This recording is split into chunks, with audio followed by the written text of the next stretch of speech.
Hello, everybody, and welcome to the League Bound podcast, where we discuss draft prospects and the rising stars of the NBA. I'm your co-host Brandon, and today I'm here with my guys Cameron and Jake. How are y'all feeling today? I'm excited. We're going over one of the weirdest classes in the recent history. It's definitely a roller coaster ride of a class, and I'm ready to talk about it. Yeah, looking back on it over the past week when we knew we were going to be talking and redrafting the year of 2018, there are so many highs and lows, even in the top 10, 11 picks. And then you go further down the draft, there are some real gems that teams did a great job, whether it was developing them or scouting and kind of finding those really strong sleeper picks in this draft. So I'm excited to see where everyone fits. Yeah. So today, like Jake said, we're doing the 2018 redraft. We did a redraft a few months back. I believe it was the 2021 draft class. I think that was fun, and we got a lot of comments under our video. But I think it was all a good discussion, and I enjoyed doing it. So that's why we're doing this one. And yeah, just like Jake said, this is actually a pretty good draft class. There's a lot of sleepers, a lot of guys at the top who did well. Even we had a guy like Luka, he's hooping out of his mind right now, but he was not the number one pick in this draft class. So I think, and there's a lot of guys like that. So I think it just makes doing this very interesting and entertaining. And it also shows, just because a lot of these guys were long-term hits, I think it shows why you can't do these redrafts after one or two seasons. Like, you really got to let them at least get to that second contract first.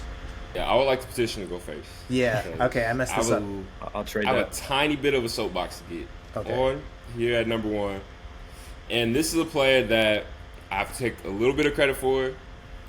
I remember seeing his high school highlight tape way back in when I was in high school. I think I was a sophomore.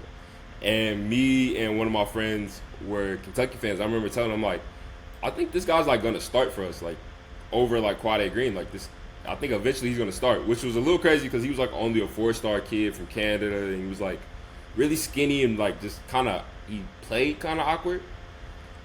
But with the number one pick, I'm going to go with Shai Gilgeous-Alexander. I was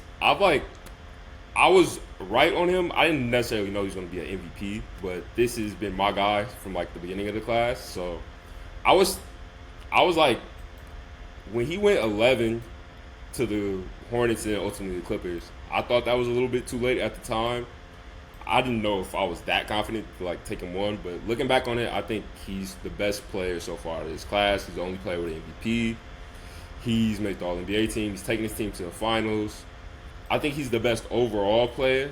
He plays both sides of the ball, and he's leading one of the youngest teams ever to the NBA Finals. So that's why I have it number one. But Cameron, aren't you a Lakers fan? How can you do this to your people? That's all I'm saying. I mean, as a Los Angeles Lakers fan, y'all have your new face of the franchise, maybe even face of the league, and you're gonna go Shai, man. That's Don't get me wrong, I love Luka. He's someone that has grown on me. I remember first starting off hearing about him, okay, these scout reports are really, really complimentary. I'm I don't know, I have to see it against real talent. I was just really skeptical of it at first. And then I kind of realized really soon oh no, he can really, really play. I remember him killing, I still have it on my Snapchat, a video of him hitting the game winner over the Clippers in the bubble. I was oh no, this guy's really, really good. And now he's a Laker. I'm ecstatic. However, I have noticed some things about his game that give me a little cause to I just can't put him above Shai at this moment. To me, it's really close. They both been to the finals. Luka's actually probably had more team success. They beat Shai in the Thunder last year in the playoffs. They've been consistently a better team. However, I think he's also had better teams for the majority of his career. And I think Luka's overall, when I'm drafting players, I'd rather have somebody who I could fit in the system a little bit than someone who necessarily has to be the entire system. Luka is everything kind of has to revolve around him, and I think at times it kind of makes it easy to stop in the playoffs, or easier. He also doesn't play defense, really. He gave more effort with, like, than I've seen him do in the past with the Lakers this year.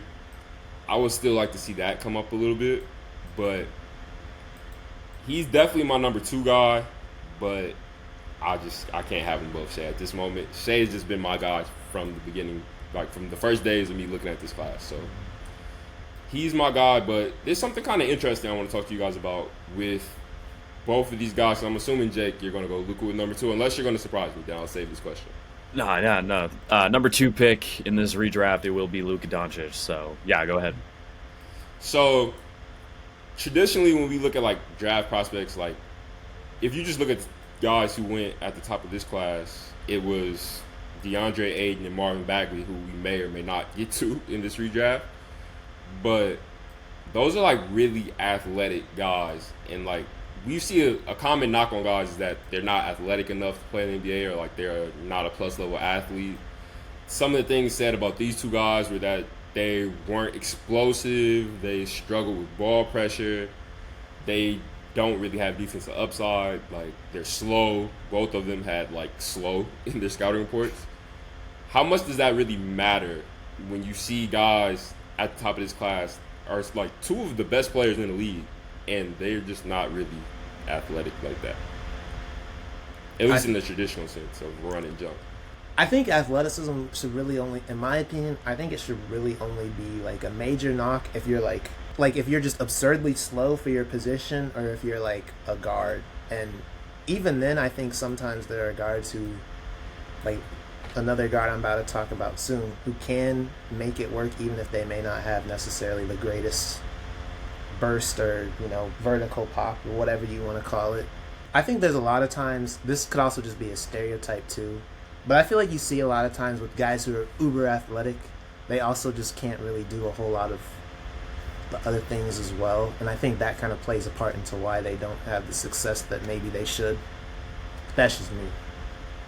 Yeah, to me, like, it just puts the emphasis, like, I think skill is, like, just as, if not more important. I feel like a lot of these guys can, like, kind of get lost in the shuffle just because they don't necessarily jump the highest or run the fastest. But I also think it, like, kind of opens up a conversation of, like, different types of athletes. Like, Shai might not be the fastest guy, or he might not have the highest vertical, but he has, like, tremendous balance. He has some of the best breaks in the league, and same with Luka. Like, both of these guys don't really get up that fast, but they have a lot of gears, and they use their breaks really well. I think they're just different types of athletes, and I think it's something we should keep in mind when we evaluate prospects in the future.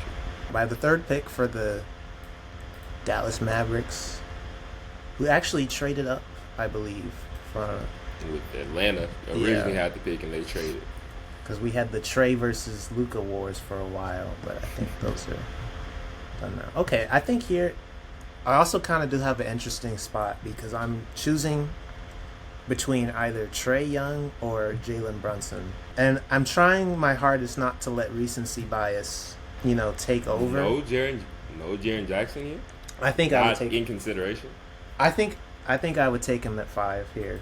So, like, after these 2, but because I'm also not looking at fit. I'm just, like, thinking best player. Yeah, best player.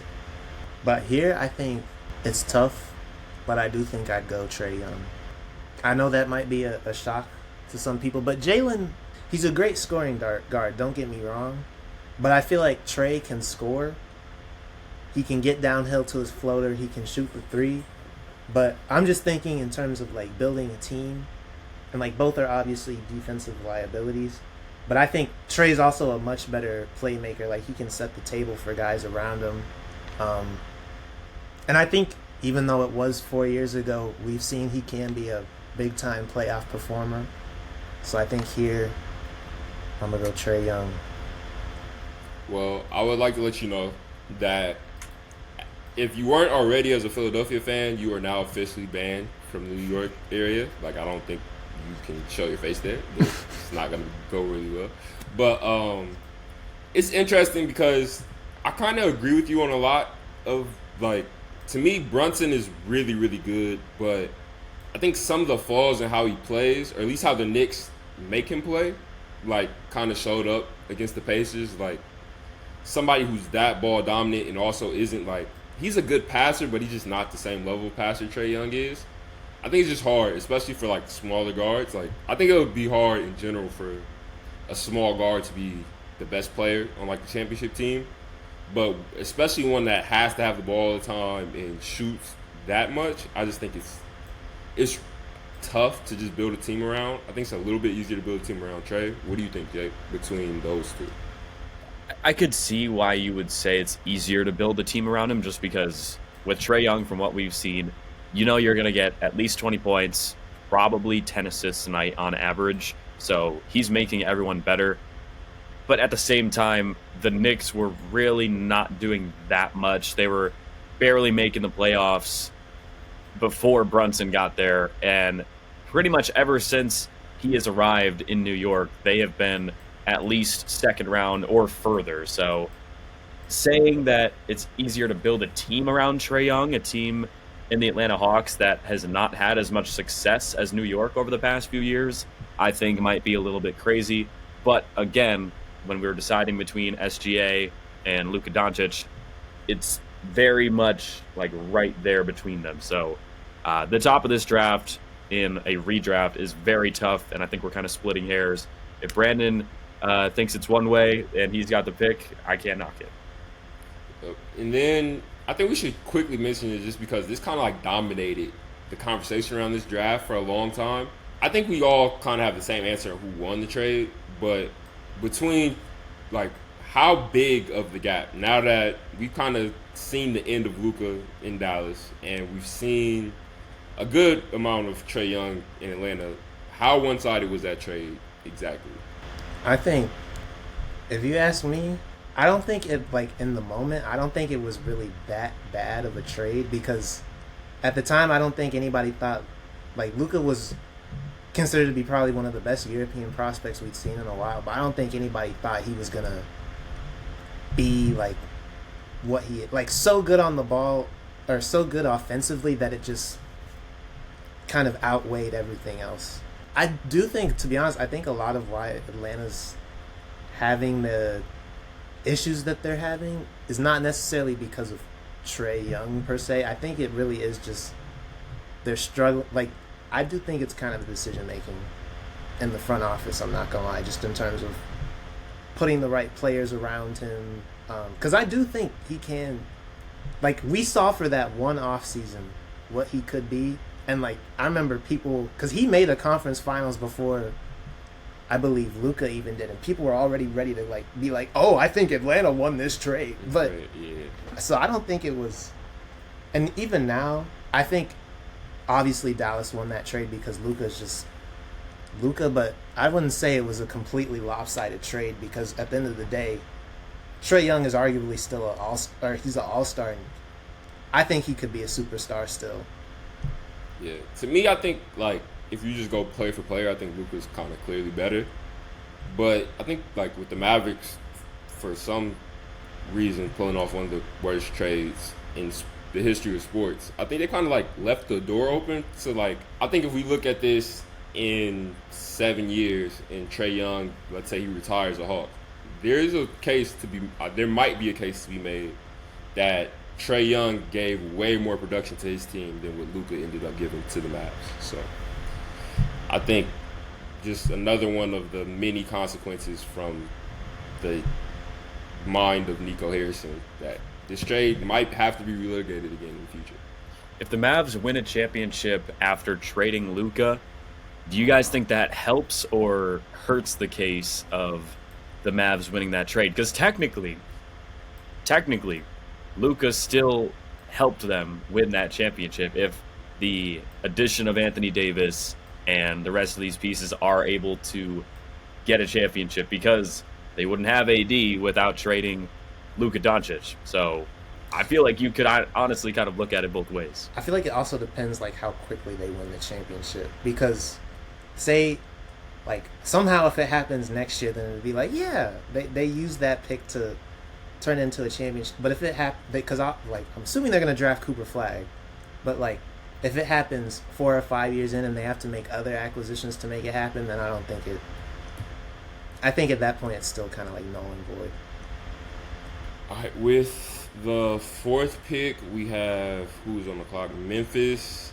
They went Jaren Jackson originally. I think for a lot of reasons we just talked about with small guards having to be the best player on the team, and just with how impactful Jackson has been, it's hard though, because I don't think he's a better player than Brunson. I just think you have to play a certain way with Brunson that I don't think necessarily can get you as far as I think if Jaren Jackson, you could help build around a superstar, and I think he's become one of like the more reliable offensive players in the league. So despite his finish of the year, I think I'm going to go Jaren Jackson with Memphis. Yeah, I don't feel great about it, to be honest, but I don't know. I just think the type of players I would draft and the type of team I want to build, I think Jaren Jackson fits the mold better for me. I would not have done that. I'm rocking. I think Jalen Brunson falling. Obviously, it's a huge rise from where he was drafted, but in hindsight, I mean, my goodness, with what he's done with New York, you have to take Jalen Brunson over Jaren Jackson, right? Am I crazy to think that? I mean, I would. I mean, I think most people would, but like, hear me out. Let me make the case really fast. Quick case. Jaren Jackson can guard multiple positions. He's one of the best defensive players in the league. He fits with a lot of other players. Like, I think it's easy to put him around other players and put other players around him. And I think it's easier to find number one option guards than it is to find wings that are like as good on defense at the level that he is. I think he completely changes your defense, and I think he just opens up so many more options for you. And he was shooting the ball fairly well at the beginning of his career. I'll have to go with me personally. The team I'll be trying to build, I think Jaren Jackson would fit really well.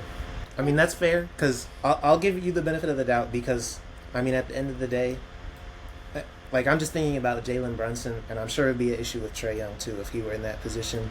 But as good as he was offensively, and I don't think it also helped that they had Cat there, not trying to throw shade at him, but I feel like his presence on the defensive side of the ball it provided a lot of issues. And a team like the Pacers, as fast as they play, as good as they are at taking advantage of mismatches, I feel like that is an issue you're going to have to deal with when you have a smaller guard. I still think I would have gone JB, though, but I respect you for taking that shot. No, I'm going to get cooked for that one, but it's okay. It's okay. I'll probably get cooked for taking Trae Young, but we ball.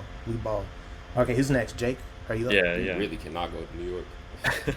Yeah, we're here. I believe this is pick 5 now, and we're running to the board to select Jalen Brunson. Who was at 5 here? Who are we technically selecting? It'd actually be Atlanta. Yeah, this is Atlanta trading down, so they're not getting Trae Young. They're going to end up with Jalen Brunson, another smaller point guard, but a guy that I personally would have picked over Trae Young if I was at 3. But we can get him here at 5. Great value for the Atlanta Hawks. All right. I'm up at number 6, right? Okay, so... Yeah, Orlando. Now, this is, I think, where we don't have mainly our number 1 guys on the board anymore, but still have pretty good role players here. I know he's a player who's he's had a lot of questions surrounding him as of late, but I think I'd go Mikal Bridges here. I know there's been some questions about his defending. Even this last conference finals, I think he underperformed in some aspects. I still think I would rather have him over MPJ. MPJ is probably the best. He's probably the better shooter of the two, but I feel like I like Mikal Bridges more, just as a two-way player. He was on the 2021 finals team, Suns finals team. He was also obviously on this Knicks team that made a deep run. So I think he can. He hasn't won a ring like MPJ has, but I do think he can be a key contributor on a deep playoff team. And you may not always want him taking it, but I think he does have the ability to take and make big-time shots. Mainly I'm just thinking about the Celtics series when he had those back-to-back mini pull-ups. I think you maybe want him on a team where you have a guard who's like drawing so much attention and he's kind of actively looking at other people around him. I think he would have a much better impact than he did on the Knicks. And even then, I still think he helped them get far, so it's not like he was horrible.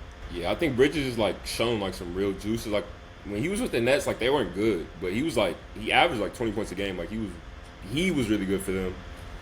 he showed he contributes to winning. I think he's NBA GM's dream of like a player in the draft. Like 3-and-D, can shoot, can guard, super long arms. Like he's kind of like your prototypical draft pick in a lot of ways. So I think if he was like in a class today, like I think he would probably go really, really high, probably even higher than what he did in that year's class. So, but I think I'm up next with Chicago at 7, and I'm going to go with Michael Porter Jr. Let him stay with his favorite team. This is a little close just because I really like Anthony Simons, and I think he's probably next on my board. But Michael Porter Jr. coming out of high school was the number 1 player. The injuries were a little scary with his back, but with the benefit of hindsight, we know that he's not always healthy, but he was healthy enough for them to make at least one championship run. So he did not have a great playoff series this last season, but I think throughout his career he's been a net positive. He shoots the ball really well. I want to read to you guys his scouting report, and I want you to think if this reminds you of anybody. Plays with a high center of gravity, slight hunch on both ends, struggles to beat opposing wings off the dribble, questions with his long-term health and durability, not the toughest driver, gets off his base, and doesn't think the game at a high level. Plays catch and hold basketball.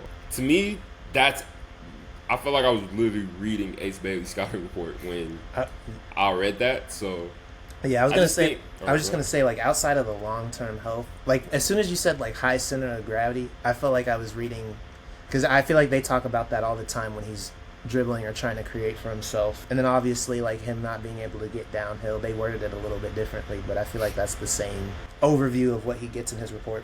Yeah, so for me, I think like, and we're thinking about taking like, I know every draft is different. Like this draft has like 2 probably real generational players at the top, if not more. So Ace Bailey is like projected to go in like top 5 of this year's draft. The Nuggets got Michael Porter Jr. at 14, so I think he's a real steal of value here at this spot. I do want to ask one more question about injuries and how does that affect you guys' evaluation? Like, how talented does a guy have to be to overcome like serious injury concerns like we've seen from prospects like Michael Porter Jr. and Embiid? I mean, I feel like it also depends on the type of injury, because I think for Michael Porter, back injuries are always kind of hard to project. But I mean, it's been a while since we've seen a top prospect like actually deal with injury problems, so it's kind of hard to honestly say, because I feel like it's such a small, like, I'm not saying I want to see it happen more, but I feel like it's such a small sample size to really, maybe Embiid and MPJ I feel like are the last. You talk about Zion too in that category. Zion, but even then he only had like one. Yeah, the most recent one I can think of was like Cam Whitmore. I know he fell pretty far because he had some injury concerns, but I think even he has like had a pretty good start to his career. So I think while I would be like wary, and like ultimately you trust the professionals, you trust your injury, like you trust the doctors and the people you have on staff. But we've seen at least a pattern of a lot of teams having some success with guys that were maybe thought to be injury prone coming in. So I think that's just something to monitor moving forward. But Jake, I think you're up next. Yeah, that Michael Porter Jr. pick I think is really interesting. Honestly, if he didn't have injuries, I'm not sure we'd be sitting here today not talking about MPJ at the top with SGA and Luka. I really feel like pre-injury MPJ, if you saw like his high school mixtapes, insanely talented. But here at pick 8, he is off the board. So you're looking at guys like Miles Bridges, maybe Colin Sexton, Anthony Simons. I believe this is where Colin Sexton went in the draft to the Cleveland Cavaliers in the 2018 draft.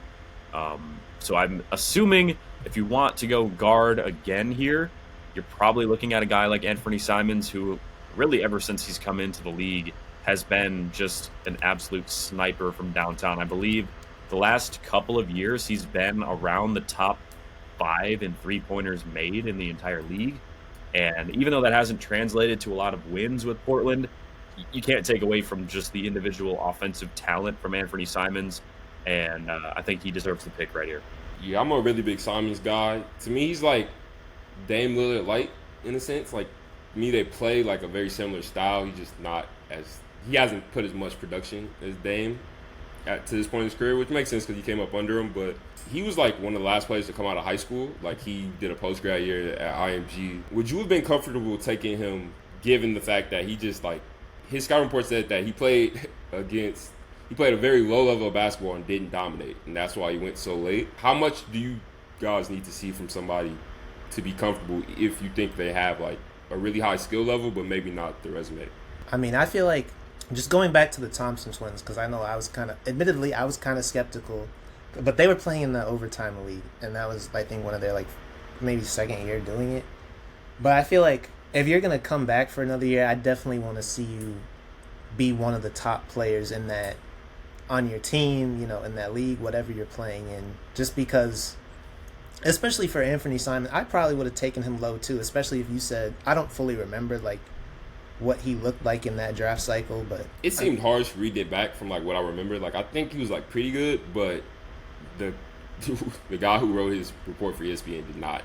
He was not. It didn't seem like he was a fan at the time. Yeah, and that's what I'm trying to get better at in doing this. Obviously, like I think everybody's gonna kind of struggle, but just like seeing where people have potential, especially for guards, I feel like that can be kind of hard to project. Maybe for players who are more based on skill and not necessarily like, I don't know how to say this, but like their skills, like their game doesn't rely necessarily on athleticism, and like I just feel like guards are kind of hard to project potential wise. And you kind of see that with Jalen Brunson as well, although he was kind of an anomaly. But still, I think admittedly I would have struggled, and I probably would have taken him late too. Am I the next pick? I think so. Who has this pick? I accidentally closed my tab. The Knicks have this It's pick. New York, yep. For the Knicks. They took Kevin Knox here at number 9 in the actual draft. So with number 9 for the Knicks, this is really a tough spot, honestly, because I feel like it starts to gets a little bit more. Dropped in tiers. Yeah. Dropped in talent level a little. I still think for the culture, for the hoop culture, you know, those of y'all who saw the Hoops mixtapes back in the day, and he's on the Jazz now, which is kind of a quieter spot, but he's still kind of out there producing, doing his thing, leading some of those younger guys. But I think here I'd go Colin Sexton. He's a bucket getter. That's his main thing. May not always be the most efficient, but he plays with heart, hustle. Hasn't been on a playoff team, so we haven't really seen what he looks like in that format. But I would have taken one of those guys over him, but I don't know if anybody else has really been like a serious contributor in the level that some of the guys before him have to make it just a clear landslide. So I think I'm going to go Sexton here. Yeah, Sexton, I remember him being like just kind of a little bit of a maniac on the court, like just from his high school and college days. He's had a solid NBA career. He's looking back at like his scout report and just like how he plays a little bit. Does he remind you at all of like Jeremiah Fears? Just like there's a little bit there. Like not total one for one. I don't even think that would necessarily be his best comparison, but just like kind of how they approach the game is a little bit similar to me. But that's something I would want to look into more. So with the next pick, we are at 10 with Philadelphia. Brandon, I'm going to get you guys Gary Trent Jr. He's had some seasons scoring the ball pretty well. He actually, like, when I went back and looked at his basketball reference page, like, he actually was, like, a much more prolific scorer than what I remember. I think some of that is also some of the years being on bad teams, but he can really shoot the ball. He's solid on defense, or he was for most of his career.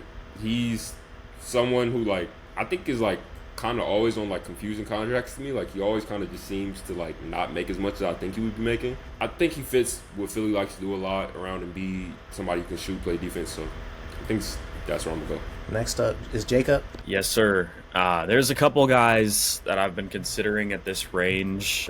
Someone like Miles Bridges, I believe, is still falling. But right here, I think we're going to take what was the number 1 pick in this draft. We're going to go DeAndre Ayton at pick 11 here. Yeah, Ayton is someone who, he was, like, really, really good coming out of college. Like, he didn't necessarily, like, dominate, but, like, he, like, to me, it didn't look like his motor was always, like, revving the highest, but, like, he was still, like, really productive. So, I always thought, like, if he got with the right team or, like, somebody to really push him, that there was a lot there. However, it just hasn't, like, necessarily worked out that way. He's kind of been meh throughout his career. Like, he's been, like, a starting level big, but he hasn't been someone that, like, necessarily is, like, a big on like a really good playoff team yet. I mean, he was on that finals team, but I think but even kind of then, showed how much yeah. they valued that. So They didn't really, yeah. Aiden was a guy who was hard for me to place because I wanted to take him before Sexton, but at the same time, I started thinking about the Suns and all the issues that they had behind the scenes with him, like not wanting to conform to his role and like how they were so unhappy with him. And I was like, you know, at face value, like he was a starting level big on a finals team. So I'm like, I should just take him here. But I started thinking about some of that, and it just kind of tainted the pick a little bit. yeah, he's interesting because like this type of big is not what you see a lot in today's game. I think bigs are kind of like changing. He's kind of like the last of that old style of big. Off the top of your head, if he was in this class, where would he go? Oh, if he was in this class, I think he would probably be the top big, just because there's like maybe 1, 2 or 3 centers who are maybe like gonna go in the first round, maybe even less than that. Honestly, it's like say he had the season that he had at Arizona, and he had it in. I think he would probably even be top 3, maybe even people would be looking at him to go top 2, maybe. I don't know. Yeah, I agree. He'd be the top big for sure because none of the bigs that would be battling for that spot with him have the offensive season that he had at Arizona. And so I feel like that is going to be something that teams would still be interested in even today. Brandon, you're up here at 12 with the Clippers. All right, so while Brandon's doing that, take a brief break. Jake, I'll ask you a question. Or who do you think got the highest grade by CBS for their pick in this year's draft? Who do you think people came away saying won the draft? Let me think. Let me look at this top lottery here. I could see like maybe Chicago getting Wendell Carter just because I remember the scouts being pretty high on his ability, not necessarily to be a superstar, but like they liked his floor as like a definite contributor right away. Brandon, any quick guess before you make your pick? Let me go to Tankathon and look at the lottery. I feel like it's probably one of the busts though, low key. So just to catch us off guard. So I'm gonna say either Marvin Bagley or maybe Mo Bamba. Mo Bamba is correct. Wendell Carter was a B, according to CBS. Michael Porter was an A. However, Mo Bamba, highest in the first round with the A+, according to CBS Sports. They gave him the an day A+. after the draft. They That's loved actually- his ability to shoot, his wingspan, and his defensive prowess. I can't even hate though, because the Mo Bamba propaganda after he got drafted was He had a pretty- song. Yeah, This like is some of the all-time best PR from a draft pick. Like, yeah, I can't even hate. I'm gonna make a controversial pick and probably go big. I think I'm gonna take Mitchell Robinson. I was deliberating between Robert Williams as well, but I know they both kind of have their, I guess, injury issues. And like Mitchell Robinson, even this year, he had his and missed like half the season. And I'm trying to think. Last year during that playoff run, did he even? I don't think he even played. Did he? yeah, he was hurt for a lot of last year. Yeah. So I think when he does play, I think we saw this series what he could. Even though they lost, I think how beneficial he can be for the Knicks. I know it's not much of a differentiator, but I think it's kind of telling that the Celtics had to trade away Rob Williams. Although I could see the Knicks doing the same thing to Mitchell Robinson, so this might just be a buffoonish pick. I think I'm up here next at 13, and I'm going to go with. I guess I'll stop the slide here. I'm gonna get cooked, but yeah. So I'm gonna go Miles Bridges here. I think at some point, like, you just have to hope that your organization can put a better surrounding foundation around him to kind of mitigate some of the issues he's had off the court. Maybe hope to avoid some of those things. Let me go Dante DiVincenzo here. I feel like he literally fits on any team right now in the NBA. Good defender when he's trying, and obviously the three-point shot. Struggled a bit for Minnesota late in the playoffs, but you kind of know on a season basis what you're getting from Dante DiVincenzo. It's a guy that can shoot upwards of 37+% from three and be a good contributor. Dante DiVincenzo, and then Brandon, last pick. I'm the last pick. Where did Wendell Carter go? Wendell Carter I don't think anybody has took him. not been selected yet. Oh, what am I doing? I could have. All right, whatever. Yeah, I think I'm gonna go Wendell Carter here. Just keep it simple. Wendell Carter, I think I take here.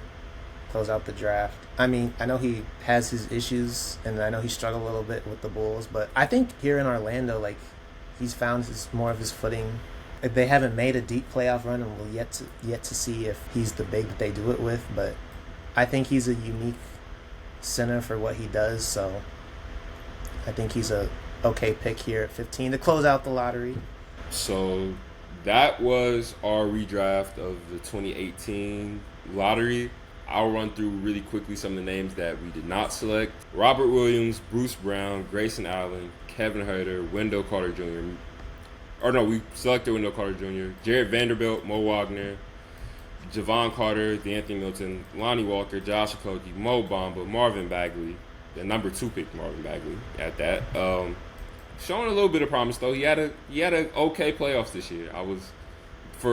He was one of the bright spots in a very dark Grizzlies series. But Aaron Holiday, Devontae Graham, your guy, Devontae Graham, Landry Shamet, Duncan Robinson, my guy in his terrible Fortnite suit, Kevin Knox, Hamidou Diallo, Troy Brown, Kyrie Thomas, Isaac Bonga, and Kostas Antetokounmpo. Some of the guys that went undrafted, Kenneth Williams and Gabe Vincent. Overall, what are you guys' big takeaways from this class? And do you think we'll look at it the same in the next few years? Do you think class has cemented itself yet? I don't think it's cemented itself at all because, one, I feel like we're at a point where a lot of these guys are starting to bloom, like Jalen Brunson, Shea, for example. But I think Jalen Brunson might be a little bit on the older side, but I also think a lot of these prospects are still at the point where I don't think any of them maybe rely too much on their body or like athleticism. So I think, all of them have a lot of good years of basketball left as well. So I don't think this is anywhere near cemented. Yeah, one other storyline and kind of just overall theme that's crazy about this class is, I believe, from what we drafted, 3 of the top 4 or maybe 3 of the top 5 picks are not on the team that they started their career on. So you got Luka, you got Jalen Brunson, who are both on Dallas, no longer there. And then who else was it here in the top 5? Shea Gilgeous-Alexander. He was on the Clippers, now on the Thunder, and now is at the top of our redraft. So it's just kind of crazy how some of these teams had top players and have moved on from them. Yeah, to me was my biggest takeaway. I was kind of like shocked, quite frankly, just how many guys did not end up where they started off. And I think it's like something that's good to keep in mind when we look at classes. Like, at the end of the day, we can evaluate all these guys that we all love to watch and stuff like that. And after draft day, we'll come away with our takeaways of who won the draft and stuff like that. But in 3 to 4 years, it'll look drastically different. And most of those guys might not even be on the same team. Some of these guys, like, are barely hanging on to being in the league. Like, there's some guys that were taken in the top 10 of this class that are just in and out of the league. So it's always interesting to just go back and look back and see how these classes shake up just a few years removed.